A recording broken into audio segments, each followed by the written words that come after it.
إن الحمد لله نحمده ونستعينه ونستغفره ونعوذ بالله من شرور أنفسنا ومن سيئات أعمالنا من يهده الله وهو المهتد ومن يضلله فلن تجد له وليا مرشدا وأشهد أن لا إله إلا الله وحده لا شريك له وأشهد أن محمدا عبده ورسوله صلى الله عليه وعلى آله وأصحابه ومن اتبعه. Alemlerini yoktan bar kılıp, bizni özünün şeksiz nimetlerinde, hürmetlerinde yaşatuşu Rabbimiz Allah Teala'ya min şükürlerimiz, maqtav ve ulug'lavlarimiz bulsun.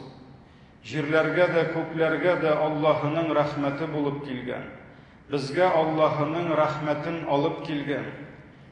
En kurkem, en hayırlı örnek bulgan siyikli peygamberimizge köngül türlerimizden çıkan dualarımız Allah'ının selamı hem salavatı bulsun. Aziz kardeşlerim, en ilk özümni, onlar için sizni takvalıkka şakıram. Allah'ı Teala'ya takva bulunuz, onun emirlerini ötegiz, onun haramlarından yirak bulunuz. Allah'ın şiklerini buzgan, onun emirlerine buysunudan baş tartkan birgine bir bende de, dünyada da ahirette de baxitli bulmaz. Allah'ı Teala özünün büyük kitabında büyük nerseler bilen ant ite. Şu ayetlerinin birisinde Allah-u Teala vel fecr ve leyalin aşr deb ayta. Allah Teala iňelip taň bilen, ertengi taň bilen ant etem di. Hem 10 tün bilen ant etem di. Galimlerimiz, tefsir galimlerinin kubisi mana bu 10 tün digen söz Zulhicce ayının birinci 10 günü turunda bara deb aytdilar. Ey cemaat, Allah-u Teala özünün başka aylarından ayırıp bizge büyük ay Zulhicce'ni verdi. Hem Zulhicce'nin birinci 10 günün izgi günler etti. Hem bugün bizning Zulhicce ayının birinci günü bulup tura. İzgi ay cemaat başlanıp gitti. Hem bu ayının birinci 10 günü ol izgi faziletli, hayırlı günler bulup tura. Elhamdülillah kalbimizde imanımız nığıgan sayın, Rabbimizga muhabbetimiz artkan sayın Allah'ın dinine, onun kanunlarına, onun yurtlarına hürmetimiz, ihtiramımız artadır. Çünkü soňky yıllarda jirligimizde izgi Ramazan ayları da ayrıca zor bulup öte. Kişiler aldan izgi Ramazanını sagınıp keteler. İzgi Ramazan'a äzirleneler.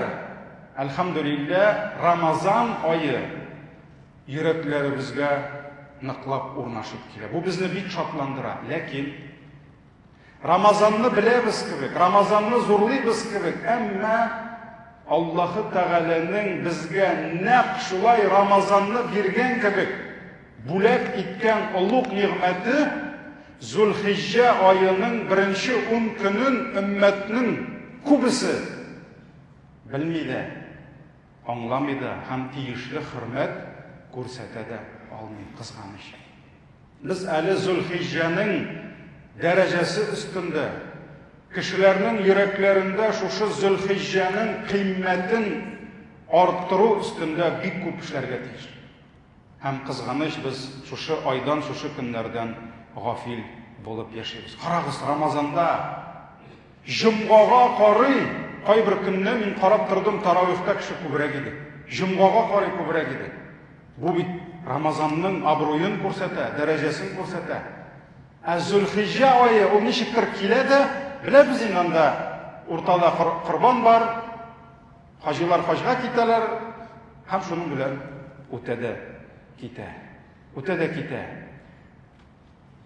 Җабир радиллаһу анһу тапшыра, Пәйгамбәрбез саллаллаһу алейхи ва саллям әйткән, бу дөньядагы көннәрнең иң өстене, иң дәрәҗәлесе Зулхиҗҗәнең 10 көне дигән. Иң өстене дигән сүз ел әйләнәсендә иң изге, Аллаһ каршында иң дәрәҗәле көннәр Зулхиҗҗәнең 10 көне булып чыга. Шуннан соң кешеләр сорадылар, Аллаһ юлында шушы 10 көндә кылынган кебек башка андый дәрәҗәле гамәл юкмы ди? Шуннан соң Пәйгамбәрбез әйтә, юк ди. Илля мәгәр исключение, истисна бирә. Әгәр дә бер кеше Аллаһ юлына чыгып китсә, хаманың өсте, башы, маңгайы, йөзе шунда тузанга бата икән, ягъни шунда авырлык кичереп, михнәт кичереп, Аллаһ юлында тузанга бата икән, менә шул гамәлне чагыштырып була ди, Зулхиҗҗәнең изге гамәлләре белән ди. Бу Баззар ибн Хиббан риваятларында килә. Зур галимнәребез зур сорау куйганнар борынгы заманнарда ук. Рамазанның ахыргы 10 төне хәерлерәкме? Әллә Зулхиҗҗәнең 1-нче 10 көне? Менә бу сорауның булуы инде күрсәтә Зулхиҗҗәнең дәрәҗәсен. Чөнки Рамазан айы белән һәм Рамазанның ахыр 10 төне белән башка нинди көннәр конкурировать итәләр? Юк бит инде. Әмма бар икән. Галимнәр зур сорау кылганнар. Кайсысы яхшырак микән? Аллаһ Тәгалә Рамазанны да зурлады. Пәйгамбәр саллаллаһу алейһи ва саллям Рамазан турында күп әйтте, әмма монда валаялин ашр диде. 10 төн диде. Бунда Рамазан турында түгел, Зулхиҗҗә турында сүз бара, галимнәр әйттеләр. Һәм Пәйгамбәрбез бу дөньяда килгән көннәрнең иң хәерлесе Зулхиҗҗәнең 1-нче 10 көне диде. Шуңа күрә галимнәр зур сорау куйдылар. Һәм бу сорауга менә шушы бөтен аят, хадисләрдән чыгып җавап яздылар китапларында. Нәрсә диделәр? Әгәр үлчәүгә куйсак, Рамазанның ахыр 10 төнен һәм Зулхиҗҗәнең 1-нче 10 көнен Рамазанның төннәре яхшырак булып чыга. Алар изгерәк. Ләкин үлчәүгә куйсак, Рамазанның ахыр 10 төнен түгел, дни, а не ночи. Рамазанның ахыр 10 көнен куйсак, һәм Зулхиҗҗәнең ахыр 10 көнен куйсак, Зулхиҗҗәнең көннәре зуррак ди. Төннәргә килгәндә Рамазанның төннәре хәерлерәк. Әмма көндезләрне үлчәсәк, бар бит Аллаһның рәхмәте көн, бар көннең гамәлләре. Без аралашабыз, кәсеп итәбез, сәүдә итәбез, җир сөрәбез, бер-беребезне зиярат кылабыз, садака бирәбез, закат чыгарабыз, башка изгелекләр кылабыз. Ә төн ул бит кунакка йөри торган вакыт түгел. Төн анда тахаҗҗудлар, анда гыйбадәтләр, Рамазанда кадр төнен эзләү. Менә шуңа күрә Рамазанның ахыр 10 көненә карый, Зулхиҗҗәнең әүвәлге 1-нче 10 көне Аллаһ каршында өстенрәк диде. Карагыз, нинди зур нигъмәтне без аңламыйбыз икән.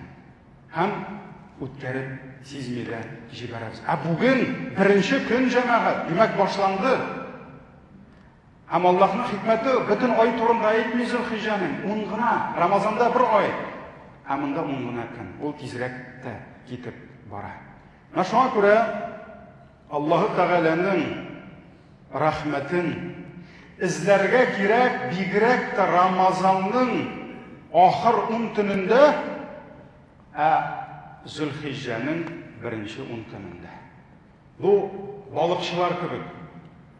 Иң яхшы балык чиртә Рамазанның ахыр 10 төнендә, көндез түгел. Ака балык чиртми. Менә төн җиткәч килә хәзер гыйбадәт. Көндез бәлки ял итеп, мин кайбер кардәшләргә әйтәм, бераз ял алыгыз инде. Рамазанның көннәрен бәлки ял итәргә куегыз. Төннәрен уяу булыгыз. Хезмәт башлана Рамазанның ахырында төнне, көндез түгел. Кайбер кардәшләр көндез тырышалар, чабалар, эшлиләр, аннан таравихта йоклыйлар.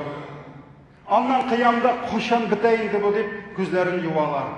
Бәлки хәерлерәктер көндез бераз ял итеп хәл алырга, төнне гыйбадәт кылырга. Менә шуңа күрә балык төнне җиркә башлый. Иң яхшысы. Зөлхиҗҗәнең иң яхшы балыклар көндезне алсаң 360 көнне Зөлхиҗҗәнең беренче көнендә. Моның хикмәте нәрсәдә? Көндезге гамәлләр бар, төнге гамәлләр бар. Менә хәзер вакыт җитте, сезон. Нинди? Көндезге гамәлләрнең савабын җыярга.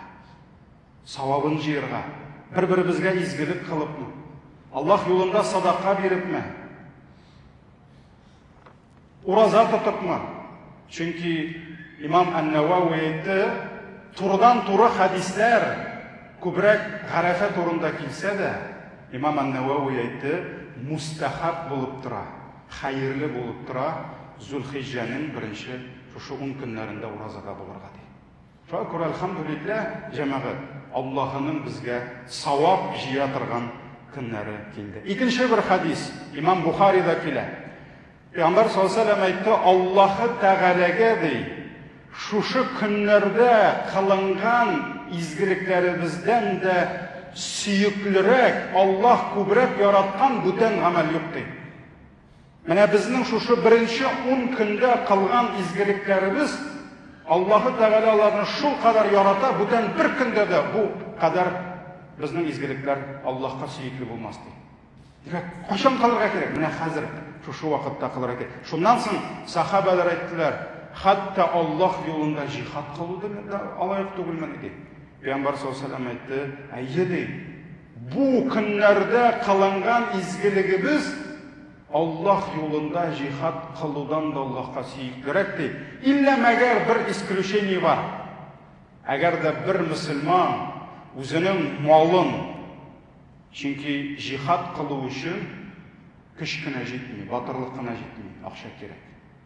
Бүген дә без күрәбез, экономик, икътисади хәле илнең менә шушы сугышлар вакытында ул бик мөһим. Һәм бигрәк тә бүгенге көндә роботлар килеп сугышканда илгә, җиргә экономиканы күтәрү, акча кирәк. Моның турында Аллаһ Коръәндә дә әйтте безгә. Һәм шуңа күрә Пәйгамбәр саллаллаһу алейһи ва сәллям нәрсә диде? Бүтән малын тотып, җаны белән Аллаһ юлына чыгып китеп, малы да, җаны да кире кайтмаса, менә ул Зөлхиҗҗә аеның кылган изгелегенең савабын алыр диде. Монда бит җәмәгать каядыр бүтән малыңны да бирергә дигән сүз юк. Тырыш, Аллаһ биргән шушы көннәрдә малың белән, җаның белән вакытыңны бир. Бераз гына Рамазанда бит сәүдәләрне әз генә туктатып торабыз, спящий режимга куябыз, лайтовый режимга куябыз. Чөнки гыйбадәт кылырга кирәк. Монда дагы үзебезне изгелеккә күбрәк бирергә кирәк. Һәм шуннан да җәмәгать, җаныңны, малыңны Аллаһ юлына биреп калдырып кайту шунда, үзең дә шунда калу. Бу бөтен кешегә дә бирелмәй. Моның өчен бик батыр булырга кирәк, бик иманлы булырга кирәк. Әле бу көннәрдә абзыйларыбызны, апаларыбызны хаҗга озатабыз. Аллаһ хәерле сәфәрләр бирсен. Шунда бер хаҗга китүче абзый әйтә кичә. Менә бер абзыебыз мәчеттә, улыгын абзый, кызык кына абзый ди, шыкындырды ди, авызыннан чыгарып ди. Бу быел түгел, башка елны ди. Шул изге җирләрдә генә үләргә язса иде ди. Ишетәбез бит инде кай вакыт, шундый изге Мәккә җирләрендә хаҗларда үләргә язсай. Шуннан бер аннан да үткәрерәк ишетеп алды да ди. Соң әйдә бүген өйләдә дуга кылабыз синең өчен. Абзыебыз кайтмасын, изге җирдә калсын. Юк инде, кайтырга кирәк инде. Яңа гына әйткән иде әле батырланып, шапырынып. Шуңа күрә җәмәгать әйтү бер хәл ул. Күңелең белән шушы әйткәнеңне үтә ул җиңел түгел. Шуңа күрә җаныңны, малыңны Аллаһ юлында бирү, ул бөтен кешегә татымый. Әмма Зулхиҗҗәдә көчеңнән килгәнчә изгелек юлында тырышу, әлхәмдүлилләһ, безгә шундый мөмкинлек бирә. Рамазанның ахыр 10 төне, Аның җимеше, урыслар әйтмешли, изюминкасы кайда? Кадыр кешендә. Аллаһ Тәгалә белдертмәде безгә. Әйе 27-се дип килә, ләкин 25-е дип тә килә, 29-ы дип тә килә, 23-е дип тә килә, 21-е дип тә килә. Аллаһ Тәгалә яшерде. Ни өчен? Без 10 төн эзләсен өчен. 10 төн гыйбадәт кылсын өчен. Шуңа күрә туктайлы, тагын 3 көн бар 27-сенә. Шуннан соң тырышырмын инде дип, юк, дөрес түгел. Рамазанда төндә эзлибез кадыр кичен. Зулхиҗҗәнең каясын йөзен җимешләре. Галимнәребез әйтә, Зулхиҗҗәнең дә бар ди. Беренче 10 көнен күтәрә торган җимешләр. Нинди? Гарафа көне, Корбан көне. Әлбәттә, бу беренче урында. Һәм шулай ук галимнәребез әйтә, Аллаһ Зулхиҗҗәнең беренче 10 көнендә җыйды ди. Исламның асыл гыйбадәтләре җыелды ди.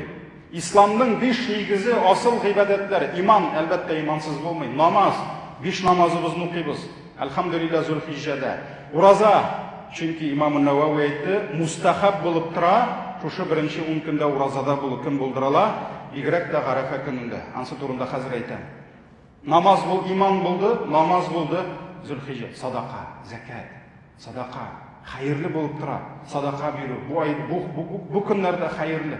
Әлхамдулилла, бер-береңә яхшылык кылу, кемнеңдер хәлен үзгәртү һәм хаж. Хаж. Бүтән вакытта юк хаж. Рамазанда хаж юк. Башка Рәҗәбтә хаж юк, Шәгъбанда, Шәввалда хаж юк. Зулхиҗҗәнең беренче 10 көнендә хаж. Шуңа күрә галимнәребез әйтте, шушы бүтән асыл гыйбадәтләребезне үз ишенә җыйган өчендә бу көн 10 көн иң хәерле көн булып тора. Изге Гарафа көне, Зулхиҗҗәнең 9-нчы көне. Җәмәгать, менә Корбан дигәч, күп мөселмандан сорасаң, безнең алдыбызда нинди зур бәйрәм, нинди зур вакыйга тора дигәч, күбебез әйтә, Корбан. Әлхамдулилла, Корбанны беләбез. Зурлыклар үтә. Күбебез Корбан шалла кабул итсен. Ләкин Корбан белән чагыштырганда күпкә әзрәк кешеләр аңлыйлар Гарафаның дәрәҗәсен. Шулай ук галимнәр сорау куялар. Үлчәүдә кайсысы зуррак микән? Гарафа микән, Корбан микән? Гарафаны күп кеше белми. Гарафа качып кала. Гарафаның дәрәҗәсе бик зур. Без әле аңлап бетермибез Гарафаның дәрәҗәсен. Шуңа күрә Корбанны менә шушы дәрәҗәдә аңлыйбыз кебек. Гарафаны бераз әзрәк. Зулхиҗҗәнең беренче 10 көнен тагын да әзрәк аңлыйбыз. Шуңа күрә 9-нчы көн.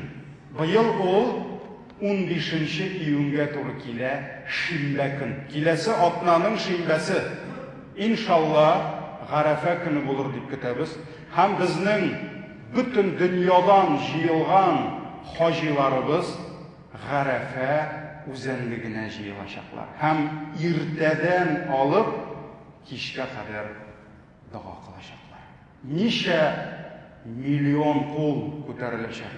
Аллаһы Тәгаләгә күпме моң, ничә тел, күпме моңзар, күпме хаҗат, кемдер язып алып килгән, кемдер телефоныннан, WhatsApp'тан тиз генә таба бүтән язганнарын, иртәдән кичкә хәтлек дуа кылыначак. Изге Гарафа көне. Шушы Гарафа көнендә бер яһуди, иудей килә Гомар ибн Хаттаб янына һәм әйтә, "Эй Гомар ди, мөэминнәрнең әмире ди, сезнең китабыгызда ди, Гарафа түгел, шушы Гарафа аяты турында килә. Сезнең китабыгызда, ягъни Коръанигызда ди, шундый бер аят бар ди. Әгәр дә андый аят без яһудләргә ингән булса ди, менә шушы аят ингән көн безнең өчен иң зур көн булыр иде ди. Иң зур бәйрәм булыр иде ди." Шуннан соң Гомар сорый, "Кайсы аят соң ул ди?" Теге яһуд әйтә, "Әл-яума акмалту лакум динакум ва атмамту алейкум ниъмати ва радиту лакум ал-ислам дина." Мәйдә сүрәсенең 3-нче аяты. "Бүген сезнең динегезне камил кылдым һәм сезгә булган ниғмәтемне тамамладым." Финиш. Җәмәгать, 23 ел бөек Коръан инде. Мөселманнар иманның, гыйбадәтнең, Аллаһны аңлауның ең югары дәрәҗәсенә җиттеләр. Аллаһ Тәгалә әйтә, бүген дин камил булды ди. Все, что я от вас хотел ди, мы пришли к этому ди. Аллаһ Тәгалә әйтә. Һәм ниғмәтемне тамам кылдым. Булды. Моннан соң үсеш юк. Бу иң үскән көн. Сез иманның, диннең иң югары ноктасына җиттегез.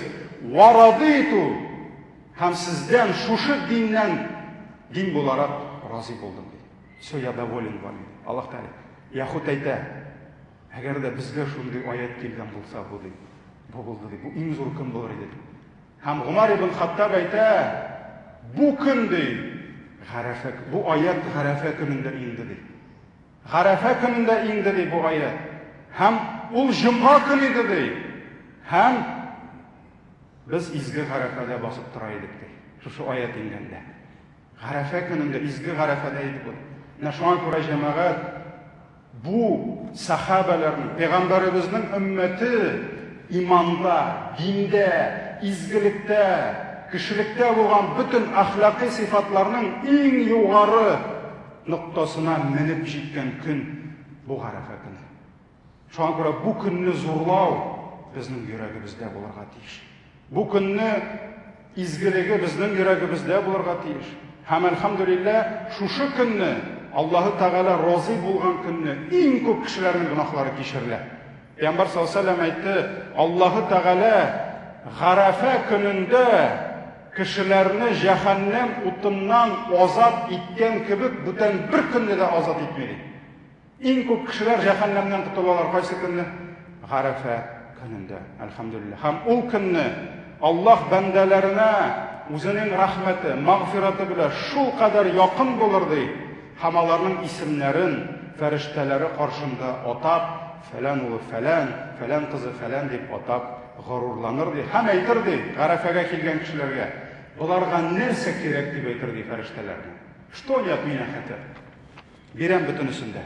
Бу хадис Имам Муслим риваятында килә. Һәм әлхәмдүлилләһ, Гарафаның дуасы. Әле безнең китмәгән хаҗиларыбыз бар. Белегез, Гарафаның дуасы иң изге дуа. Бүтән бер мәчеттә, бер җирдә андый дуа юк. Гарафаның дуасы. Пәйгамбәр саллаллаһу алейһи ва сәллям әйтте, иң хәерле дуа диде. Гарафа көненең дуасы диде. Гарафа көненең дуасы диде. Шуңа күрә языгыз, хаҗилар, алдан түзегез, нинди дуалар кылырга кирәк. Үзем хаҗда булганда күрдем, бер сәгатькә кайберләрнең җитте куллары. Бер сәгатьтән бетте дуалары. Тагын нәрсә сорыймсың диләр. Бетте, лимит бетте. Шуңа күрә бүтән дуаларны сорарга кирәк. Бәлки бу синең соңгы Гарафаң булыр. Аллаһы Тәгалә синең дуаң белән балаларыңа, киләсе нәселләреңә бәхет бирер. Шуңа күрә иң изге дуа Гарафа дуасы. Һәм инде кемнәр Гарафаны Гарафада үткәрмиләр? Инде башка җирләрдә кала, бөтен кеше хаҗга бармый. Аларга да бүләк бар.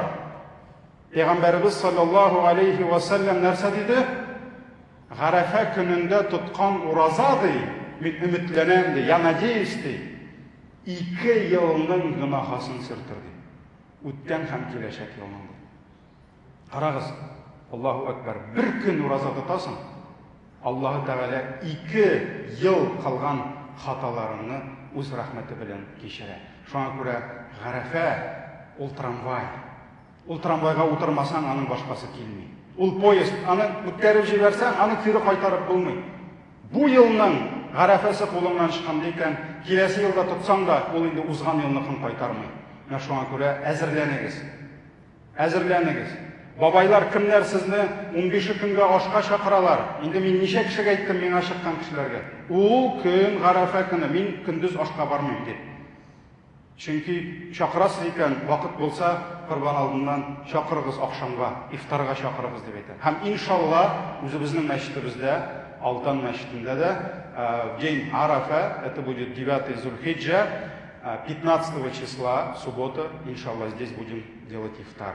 К сожалению, у нас нет возможности приготовить стол для женщин, потому что все придется на 2-м этаже перебирать, поэтому ифтар будет только для мужчин.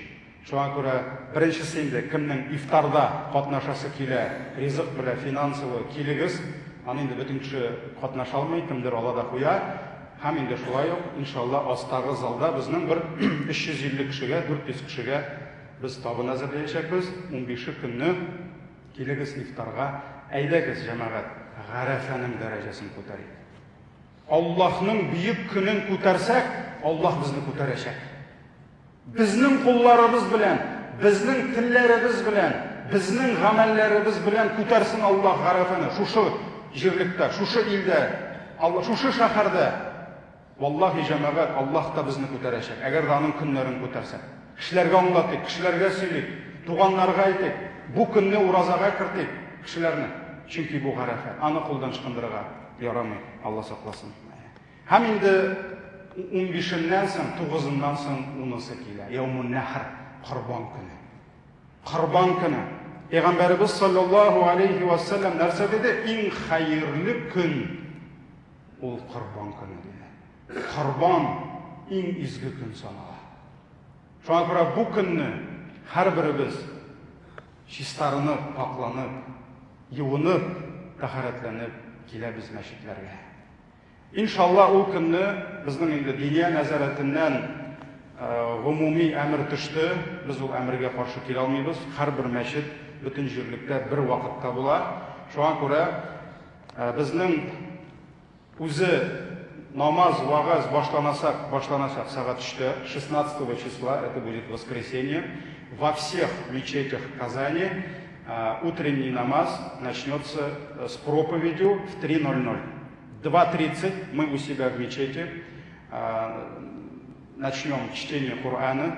В 3 часа имам начнет проповедь поздравления с минбара, и где-то в 3:30, плюс-минус 5 минут, мы совершим намаз. Получается, курбаны уже после намаза можно начинать делать. Шуңа күрә 16-сы көнне, Аллаһ насыйп итсә, безнең Корбан бәйрәмебез булачак. Һәм инде шушы көнне җәмәгать көченнән килгән кардәшләребез әлбәттә Корбан чаларга кирәк. Ел дәврендә сине ашаткан, эчерткән, сине яшәткән Раббың Аллаһка жәлләмә бер сарыгыңны жәлләмә. Жәлләмә абзарыңдагы иң симез сарыгыңны жәлләмә. Аллаһ Тәгаләгә бир. Фасалли ли раббика ванхар. Аллаһ Тәгалә нәрсә ди? Без сиңа күпме ниғмәт бирдек ди. Шуңа күрә Раббыңа шушы ниғмәтләргә шөкер итеп намаз укы һәм Корбан чал ди. Кәүсәр сүрәсендә. Һәм Пәйгамбәрбез саллаллаһу алейхи ва саллям нәрсә диде? Кем үзендә мөмкинлек була торып та Корбан чалмаса, безнең бәйрәмебезгә килмәсен ди. Пророк саллаллаху алейхи ва саллям сказал: кто, имея возможность принести в жертву животное Курбан байрам, не сделает этого, тогда пусть не приближается к нашим праздникам. Ему не место на празднике. Бу сүзләр бик каты сүзләр. Шуңа күрә кем булдырала, корбаннарыгызны ниятләгез. Кемдер сыерга керә, кемдер сарыкка керә.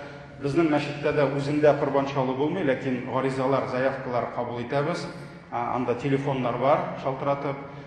Иншалла инде без менә ничә ел, 4-5 ел шәһәр мохтаҗларын ашатабыз. Көнгә 1000 кеше Казанда һәм тагын 1000 кеше республикада.